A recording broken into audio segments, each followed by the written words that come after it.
परमात्मा की प्रसन्नता के लिए पूजा करो, ये बहुत आवश्यक नहीं, क्योंकि परमात्मा के ऊपर अप्रसन्नता देने का कोई कारण दिखाई नहीं पड़ता।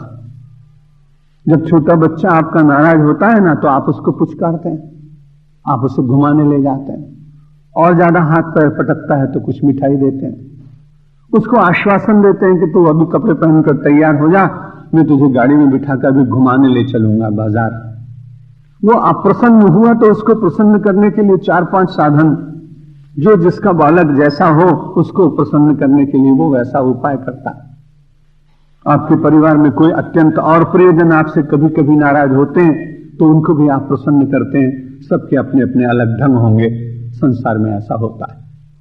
तो कोई अप्रसन्न हो गया तो उसको प्रसन्न करने के लिए आप कुछ उपाय करते हैं, लेकिन परमात्मा अप्रसन्न है इसलिए पूजा करनी चाहिए, ये कारण कुछ समझ में नहीं आता। क्योंकि परमात्मा की किसी कंपनी में दिवाला नहीं निकला, परमात्मा के घर में किसी का वियोग नहीं हुआ, परमात्मा संसार में कभी मरा नहीं, परमात्मा की कोई क्षति नहीं हुई, परमात्मा के ऊपर कोई प्रहार करके और उसको पराजित नहीं कर सका। इसलिए इस दृष्टि से यदि आप कोई कहे कि परमात्मा अप्रसन्न है इसलिए उसको प्रसन्न करना है, ये बात कम जमती है।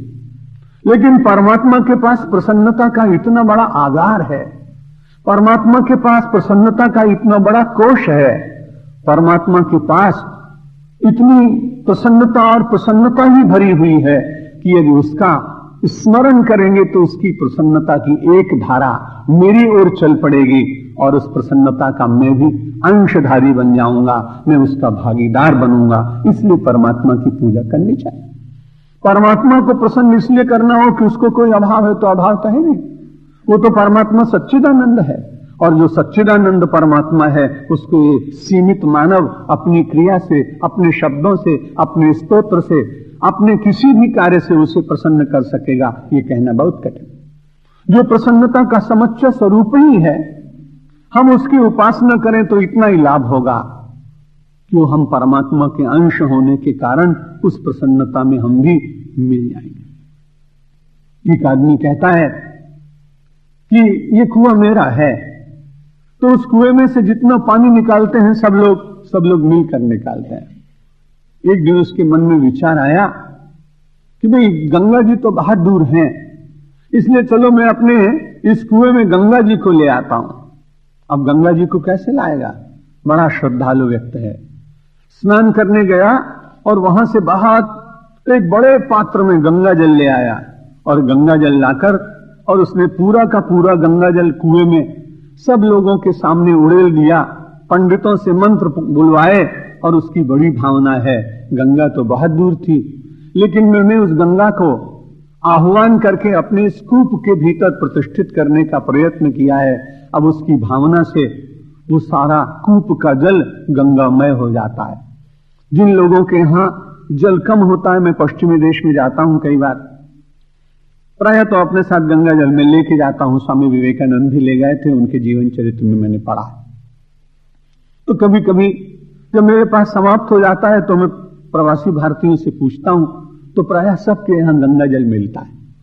लेकिन जब मैं उसका उपयोग करने लगता हूं तो बड़ी नम्रता से कहते हैं, महाराज इसमें से अपने पंचपात्र में एक बूंद ही डाल लेना, क्योंकि हम लोगों के लिए तो बहुत मुश्किल है कि गंगा जल हम फिर से जल्दी जल्दी प्राप्त कर सकें। कैसी भावना!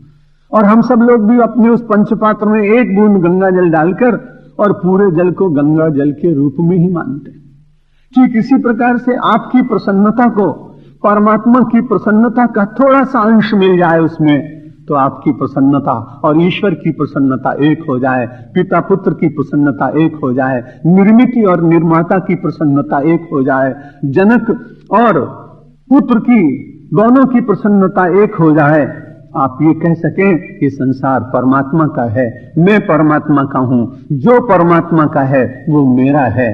थोड़ा सा डालकर अधिक प्राप्त करने में मानव को बड़ी प्रसन्नता होती है, और ये अधिकार भगवान ने मुझे और आपको दिया है। आप किसी बहुत बड़ी कंपनी के बहुत छोटे अंशधारी भी हों तो भी आप लोगों को कहते हैं वो मेरी कंपनी है। कोई आपसे थोड़ी पूछता कि आपके शेयर कितने उसमें, लेकिन लोगों को ये मालूम होता है कि हाँ इस कंपनी में अंशधारी तो है वो, और इसलिए आप अपने आनंद के लिए कभी कहते हैं कि ये कंपनी मेरी है, तो आपको कितनी प्रसन्नता होती।